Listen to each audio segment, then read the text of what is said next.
Marcus Johnson had just finished mowing the front lawn of his own home when 3 police cars came screaming down the quiet street. A neighbor had called in a report of a suspicious man breaking into a mansion that did not belong to him. Nobody on that street believed that the tall black man standing there in grass-stained work clothes could possibly be the owner of the largest house on the block. Marcus set down his rake, wiped the sweat from his brow, and calmly reached for the keys in his pocket to prove who he was. Even as he produced his identification and the deed to the property, the officers moved forward and forced his hands behind his back, snapping cold metal cuffs around his wrists on the very steps of his own porch. For a moment it seemed the humiliation would simply end there. Another quiet injustice swallowed by an ordinary afternoon. Then a black military vehicle turned onto the street and rolled to a stop in front of the house, and the man who stepped out of it was not a lawyer or a bail bondsman, but a 4-star general who had come looking for Marcus himself.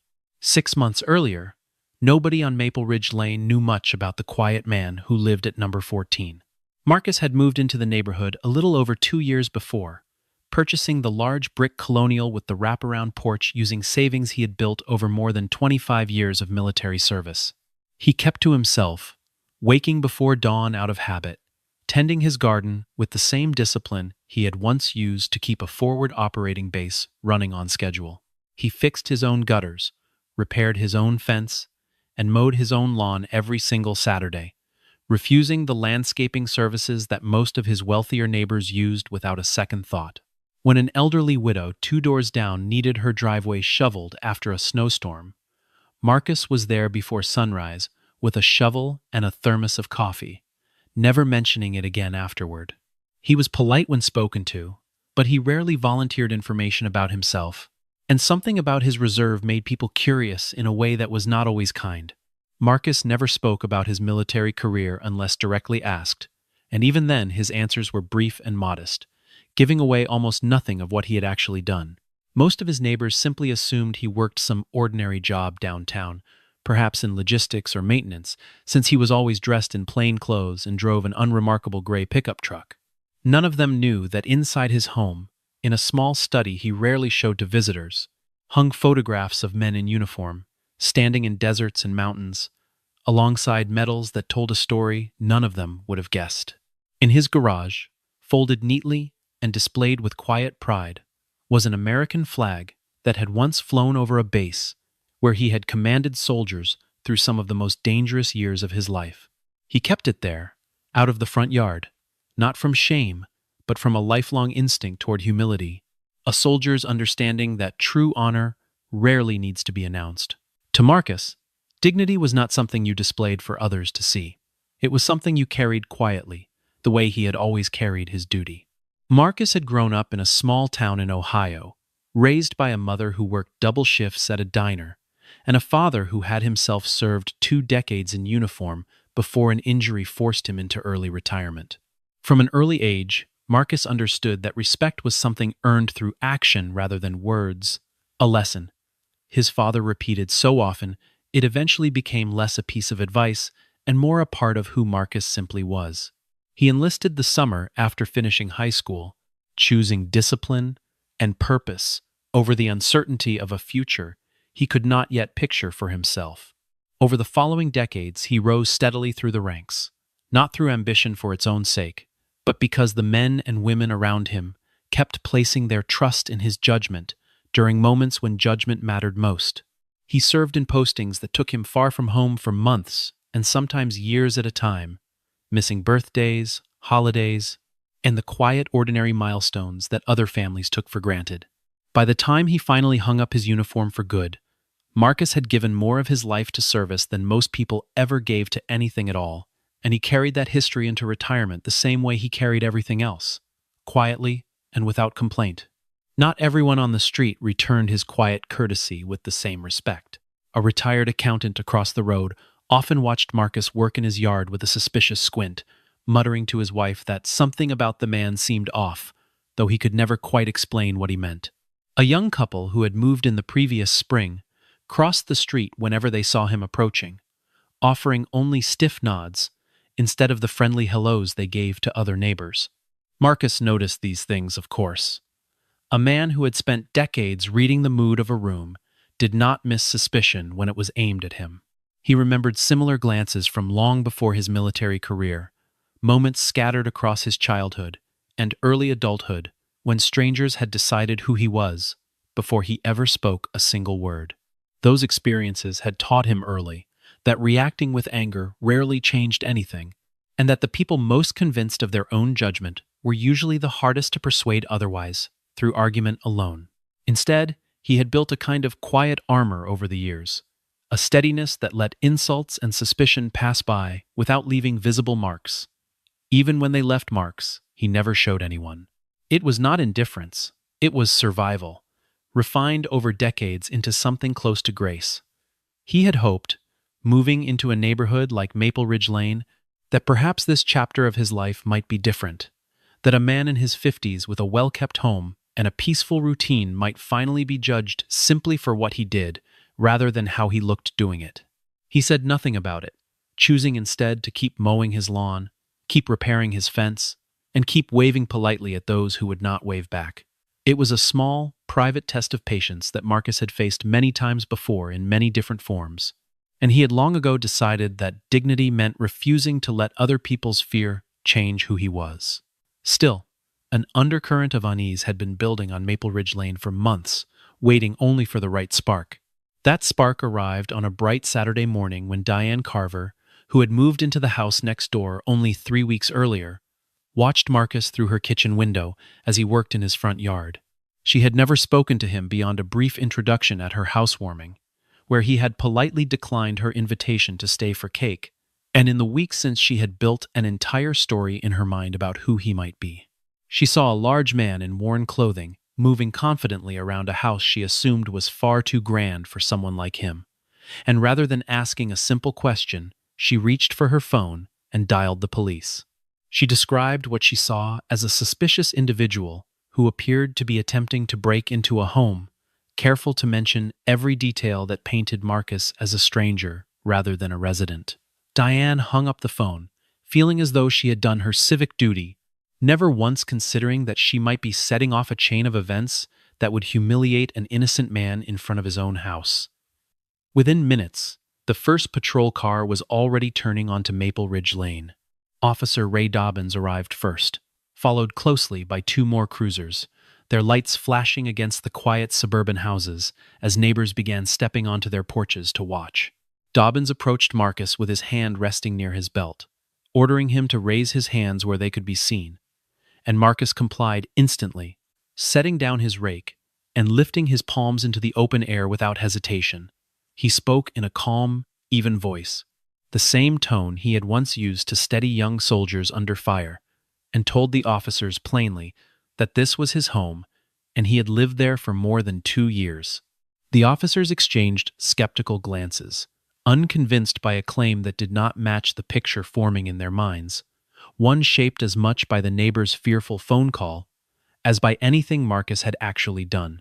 One of them asked why a homeowner would be dressed the way Marcus was dressed, wearing an old faded t-shirt and grass-stained work boots instead of anything that looked, in their eyes, like it belonged to a man of means. Marcus offered a small, patient smile and explained simply that he had been out cutting his own grass, the way he did every single Saturday morning of the year. The younger officer at the scene, a rookie named Elena Cruz, who had only been on the force for 8 months, studied Marcus carefully and noticed something the others seemed to be ignoring. She saw the calm, practiced way he held himself, the discipline in his posture, and the total absence of panic or defensiveness in his voice, qualities she associated more with training than with guilt. She suggested quietly to her sergeant that they slow down and verify his story before doing anything further, but her sergeant waved off the concern, telling her that people who broke into homes always had smooth explanations ready. Marcus reached slowly into his pocket, careful to move in a way that would not alarm anyone, and produced a set of keys along with his wallet, containing his driver's license and the deed to the property. He held them out for inspection, his hands steady, his expression unreadable, the same expression he had worn through briefings far more dangerous than this one. The sergeant barely glanced at the documents before waving them aside, more interested in the crowd gathering across the street than in the proof standing directly in front of him. Marcus pressed the small remote clipped to his belt loop, and the garage door beside them rose smoothly, revealing a neatly organized space filled with tools, a workbench, and the very flag he kept folded in privacy. Rather than accepting this as clear evidence, one of the officers suggested aloud that the remote could have been stolen along with the keys, a theory that made little logical sense, but seemed to satisfy the growing suspicion in the air. Diane Carver, standing on her own porch with her arms crossed, called out that she was certain this man could not possibly be the owner of such a large and well-kept house. Her voice carried the confident certainty of someone who believed her instincts were a kind of evidence, and several other neighbors nodded along, their whispered agreement rippling down the sidewalk. Marcus stood quietly through all of it, watching the scene unfold with the detached patience of a man who had faced far worse than public suspicion and had learned long ago which battles were worth fighting in the moment. He did not raise his voice, did not argue, did not do anything that might be twisted into justification for what came next. The sergeant finally decided he had heard enough, and with a short nod to his officers, ordered Marcus to turn around and place his hands behind his back.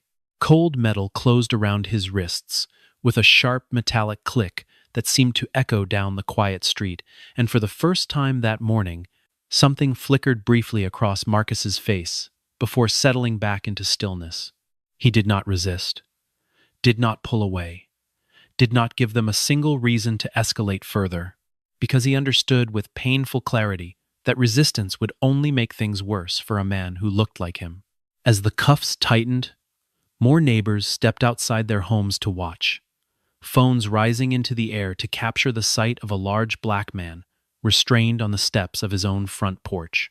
Marcus lowered his eyes for just a moment, not in shame, but in the quiet effort of controlling emotions that had every right to surface, and then lifted his gaze again, steady and composed. The morning that had begun with the simple, ordinary task of mowing his lawn had turned, in the span of only a few minutes, into something that would test every ounce of discipline he had built over a lifetime. Marcus was guided down onto the top step of his own porch, the cuffs biting into his wrists as he sat beneath the gaze of neighbors who had gathered on the sidewalk like spectators at some strange public trial. Phones continued to rise and record, some held by curious teenagers who had wandered over from nearby houses, capturing footage that would later circulate with captions no one would be proud of. A man from across the street called out something mocking about people who pretended to own things that were not theirs, and a ripple of uncomfortable laughter passed through part of the crowd.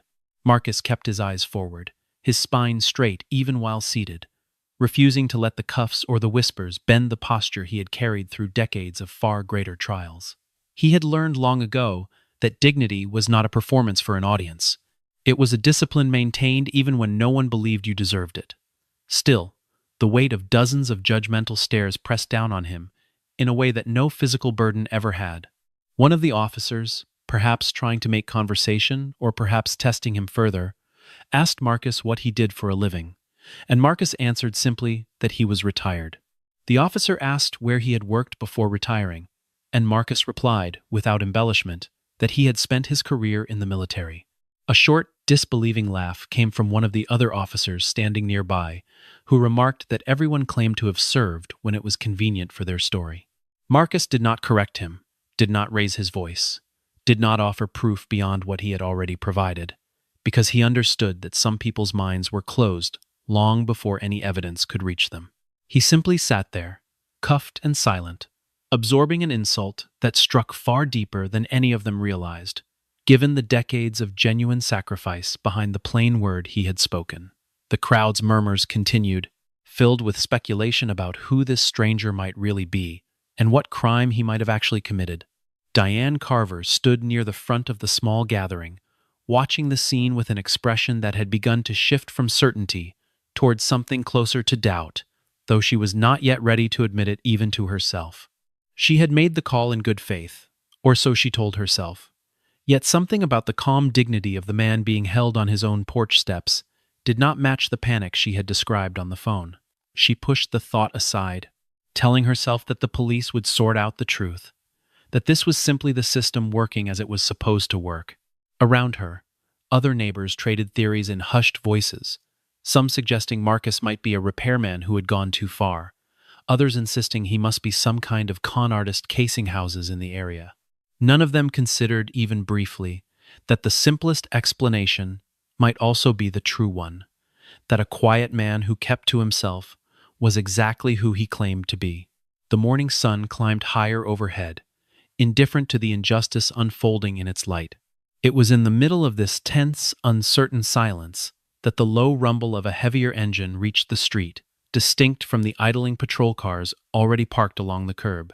Heads began to turn as a dark, unmarked military SUV rounded the corner of Maple Ridge Lane, moving with a kind of unhurried authority that immediately felt out of place among the ordinary suburban houses.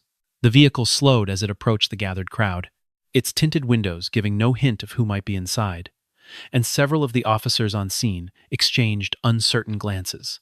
Marcus, still seated on the step, with his wrists bound behind him, lifted his head slightly at the sound, a flicker of quiet recognition passing behind his otherwise unreadable eyes. The murmuring crowd grew quieter as the SUV came to a full stop directly in front of the house, its engine idling like the pause before an unexpected turn in a story no one had expected to witness.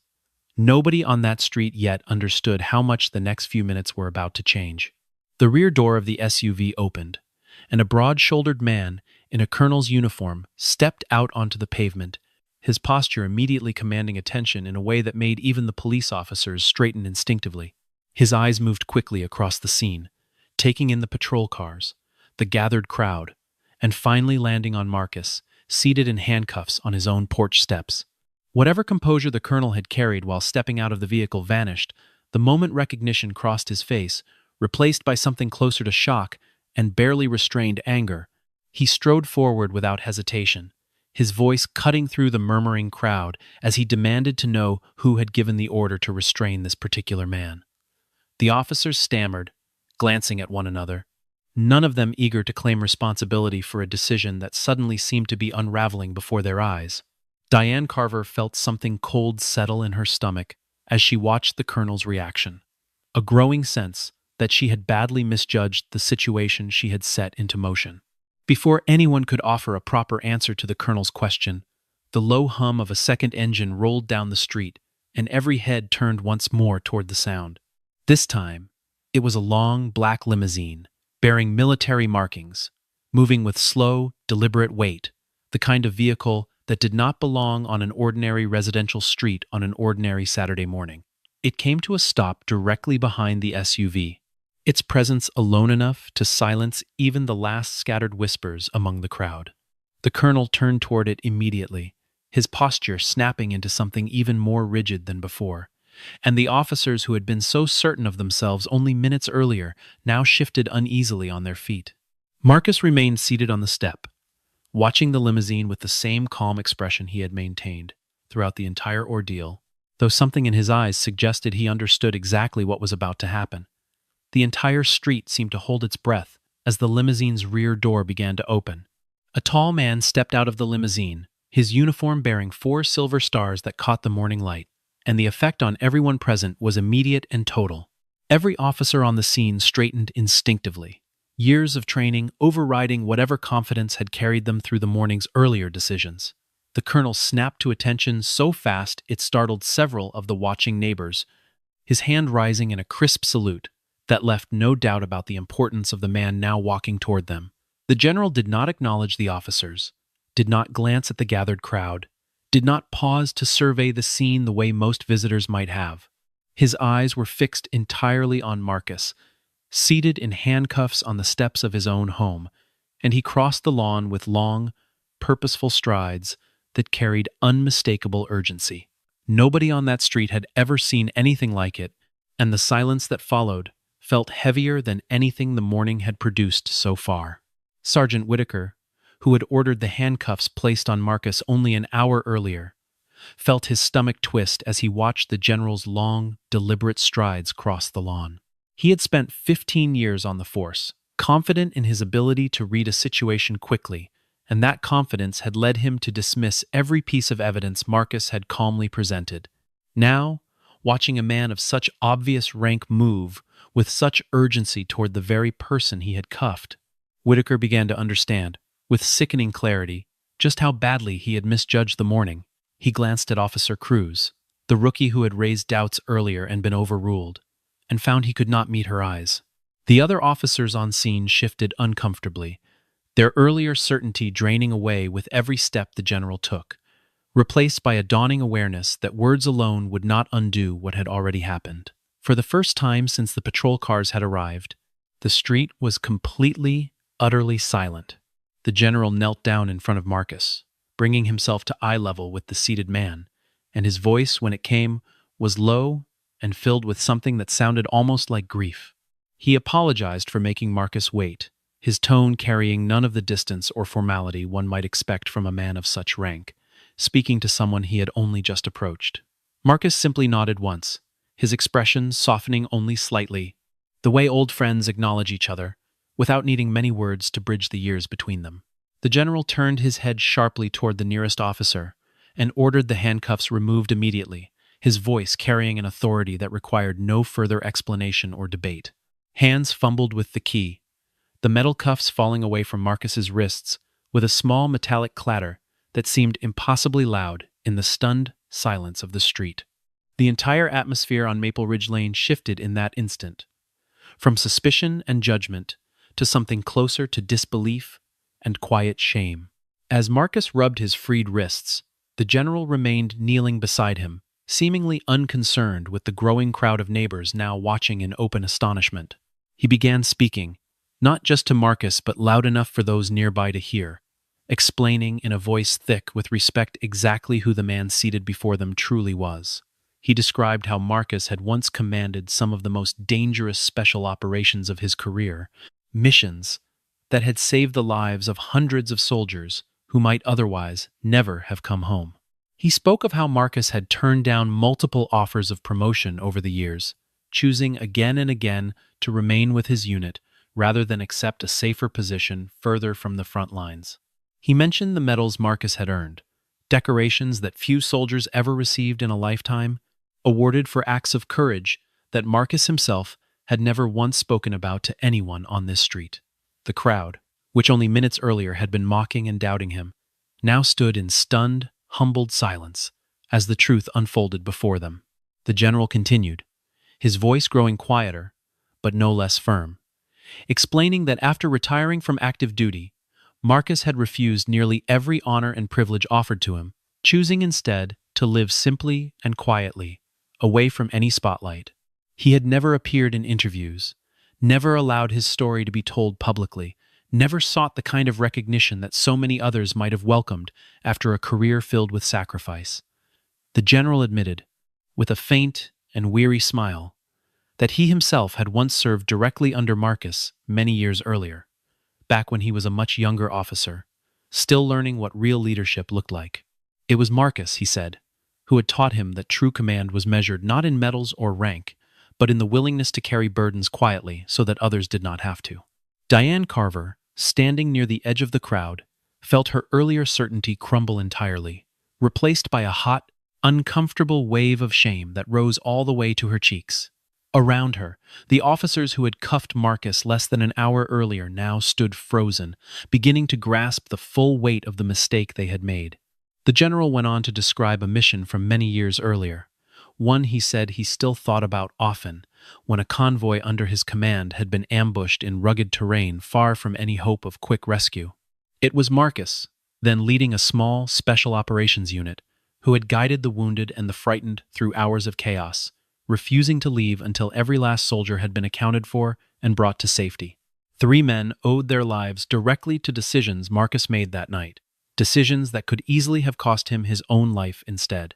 The general's voice caught slightly as he spoke of it, the memory clearly still vivid, despite the years that had passed since it happened. He said that he had carried the lesson of that night with him through every promotion that followed, understanding that real leadership meant staying when staying was hardest, not simply giving orders from somewhere safe. Listening to the story, several of the officers who had been so quick to doubt Marcus now found themselves unable to look away, humbled by a version of the man they thought they already understood. In the hours that followed, the local police department launched an internal review of everything that had happened that morning. starting with the footage captured by security cameras mounted along the street. Diane Carver's own neighbor, 2 houses down, had a camera angled toward the road, and its recording showed Marcus driving into his own driveway at 7 in the morning, exactly as he did every single day. Property records were pulled and confirmed within minutes that Marcus Johnson had owned the house at number 14 Maple Ridge Lane for more than 2 years, with no irregularities of any kind attached to the deed. Investigators noted that the original call, reporting a suspicious break-in, had been based entirely on assumption, with no actual evidence of wrongdoing ever offered by the caller. Several officers admitted, when questioned individually, that they had dismissed Marcus's calm explanations and physical proof almost immediately, influenced more by his appearance than by anything he had actually said or shown them. The department's Internal Affairs Division opened a formal case, and for the first time that day, questions began shifting away from Marcus and toward the decisions that had led to his humiliation. Diane Carver found herself unable to shake the memory of Marcus's calm, steady face as he sat cuffed on his own porch, a memory that grew heavier with every hour that passed. She had believed, in the moment, that she was protecting her new neighborhood, yet she now understood that her fear had been built on nothing more than the color of a man's skin and the clothes he happened to be wearing. Word of what had happened spread quickly along Maple Ridge Lane, carried from porch to porch by neighbors who had witnessed the scene themselves or heard about it from those who had. Some expressed genuine regret, admitting quietly to one another that they too had assumed the worst without ever bothering to ask a single question. Others remained defensive, insisting that anyone would have done the same thing given the circumstances, though their voices carried less conviction than they had that morning. Beneath all the shifting reactions, one truth remained unchanged. A man who had spent his entire career protecting others had been treated as a threat by the very community he had quietly chosen to call home. News of the incident reached local reporters within a day, and by the following morning, the story of a decorated veteran handcuffed outside his own house had spread well beyond the boundaries of the neighborhood.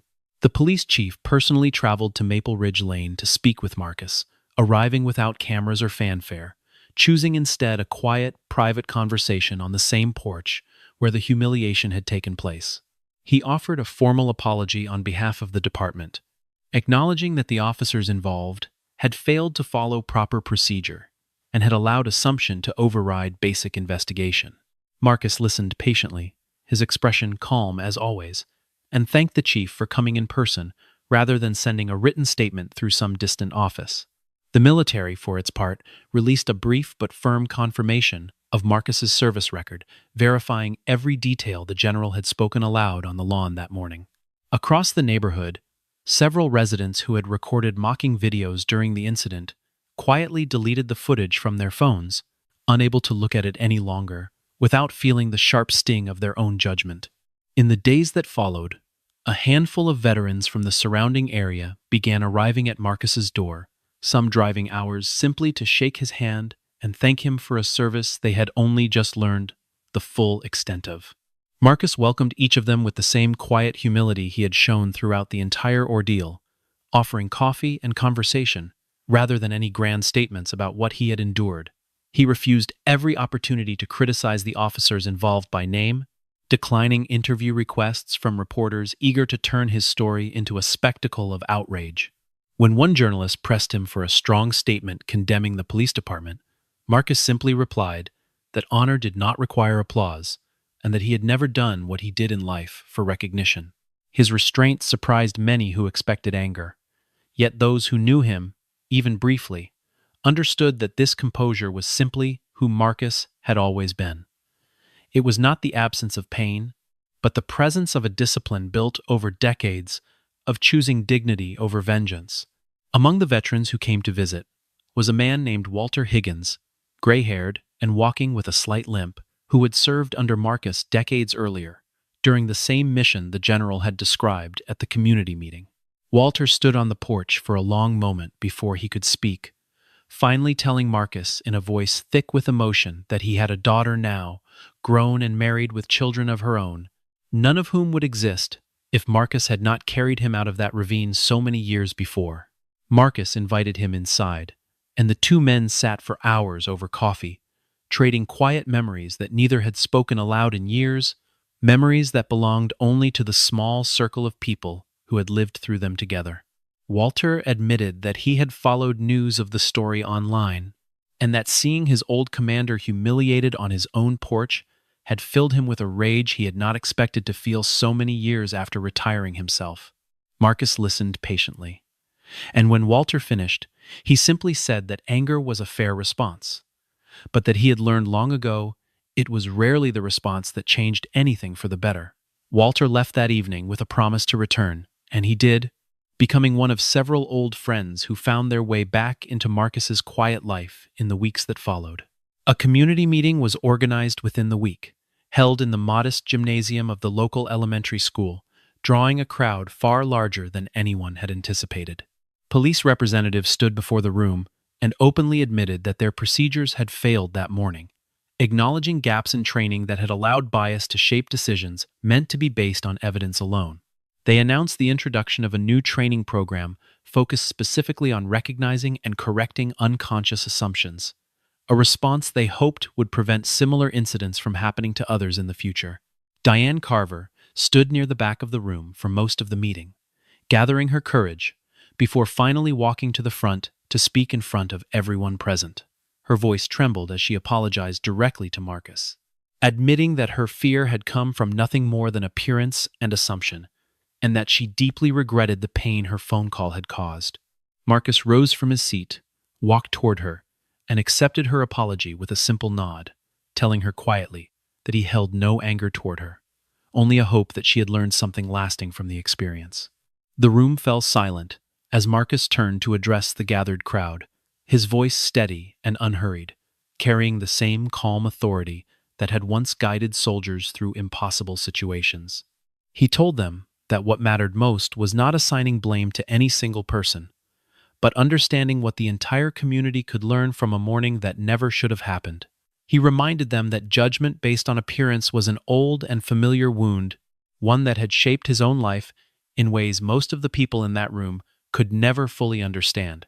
Yet he also spoke of hope, explaining that real change did not come from punishment alone, but from people choosing, again and again, to see one another more clearly. Several people in the audience wiped away tears as he spoke, moved not by anger or spectacle, but by the quiet, unshakable grace of a man who had every reason to be bitter and chose instead to teach. By the time Marcus returned to his seat, the atmosphere in the gymnasium had shifted from guilt. Officer Cruz approached Marcus after the meeting had ended, waiting patiently near the door until the crowd around him had thinned. She told him quietly that she had trusted her instincts that morning, but had not been confident enough to push back against a superior officer, and that she deeply regretted not doing more to stop what happened. Marcus studied her for a moment, recognizing in her hesitation the same uncertainty every young service member felt in their first real test of moral courage. He told her that noticing a wrong committed and lacking the standing to stop it was not the same as causing the wrong, and that what mattered now was what she chose to do with that discomfort going forward. He encouraged her to trust the instinct she had shown that day, explaining that it was rarer and more valuable than she likely realized. Cruz thanked him, visibly moved, and later that year, she would be the one to help rewrite portions of the department's training manual, citing the events of that Saturday morning as the reason she had pushed so hard for the changes. Several weeks later, the military organized a small, private ceremony, not to award Marcus any new medal, since he had made it clear he wanted no more decorations added to those he already possessed. Instead, the gathering was meant simply to honor a lifetime of service that had, until recently, remained almost entirely unknown to the community where he now lived. A modest group of former soldiers, officers, and a few close neighbors gathered in a quiet hall, listening as the four-star general who had once knelt before Marcus on his own porch rose to speak once more. He told the room that there were people who defended their country while wearing a uniform, and there were people who continued defending its honor long after they had taken that uniform off. He said that Marcus Johnson belonged unmistakably to the second category, a man who had spent his retirement guarding not a base or a battlefield, but the quiet, unspoken standard of what integrity should look like. The room applauded warmly, though Marcus, true to form, seemed almost uncomfortable with the attention, shifting in his seat as though he would rather be back home tending his garden. When the ceremony ended, Marcus stepped outside into the late afternoon light and walked slowly back toward his car, declining several offers for a ride and preferring instead a few quiet minutes alone with his thoughts. He drove home along familiar roads, past the school where the community meeting had taken place, past the quiet houses of Maple Ridge Lane that had once looked at him with such suspicion. As he pulled into his driveway, he noticed several neighbors already outside, watering plants or walking dogs. And this time, instead of turning away or offering only stiff, uncertain nods, they stopped what they were doing and stood a little straighter. One by one, they raised their hands in simple, respectful greetings, acknowledgments that carried far more weight than words ever could have. Marcus lifted his hand in return, offering the same quiet smile he always had, unchanged by everything that had happened in the weeks before. He parked his truck, stepped out into the evening air, and walked toward the garage to retrieve his mower. Because Saturday was Saturday, and the grass, as always, still needed cutting. In the months that followed, Marcus's life on Maple Ridge Lane settled into something quieter than the storm that had briefly swept through it, though it was not quite the same life he had known before. Diane Carver began stopping by occasionally with a plate of cookies or a cutting from her garden, small gestures that neither of them ever discussed directly, but that both understood as a slow, ongoing act of repair.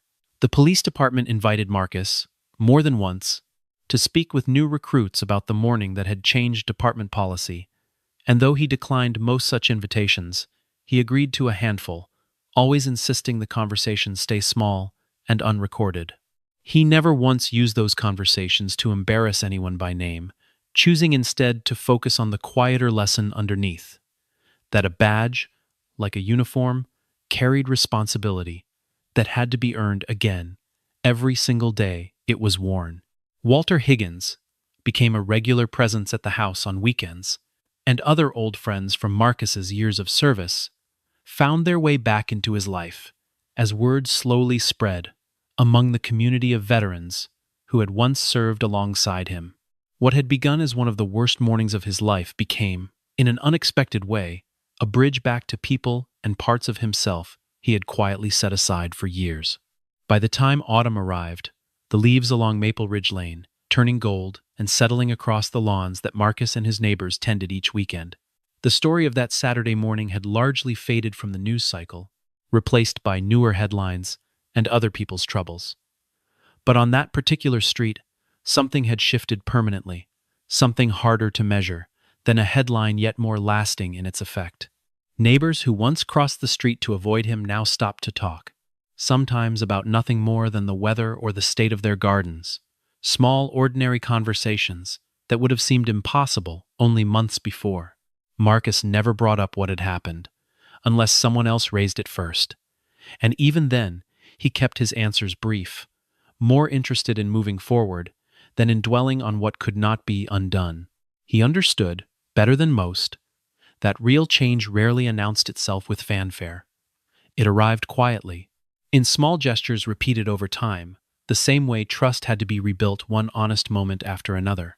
And so he kept mowing his lawn each Saturday morning, kept waving to every neighbor whether they waved back or not, kept living the same disciplined, unassuming life he always had, trusting that the truth of who a person is eventually finds its way into the light, even when the world is slow to see it.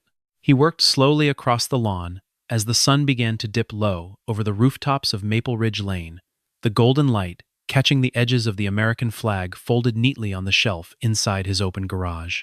Diane Carver watched from her porch for a moment, no longer with suspicion, but with something closer to quiet respect, before turning back inside her own home without another word needed between them. The street grew calm in the fading light, filled with the ordinary sounds of evening settling over an ordinary neighborhood, the hum of the mower slowly falling silent as Marcus finished his work. He stood for a moment in his own yard, looking out at the houses around him, at the people who now saw him differently than they had only weeks before. It was not applause he had ever wanted, and it was not applause he received now, only a quiet, steady acknowledgement that had taken far too long to arrive. As twilight settled fully over the street, the flag in his garage stirred gently in the evening breeze, a small and steady reminder that true honor asks for nothing, and yet, in the end, it always finds a way to be seen.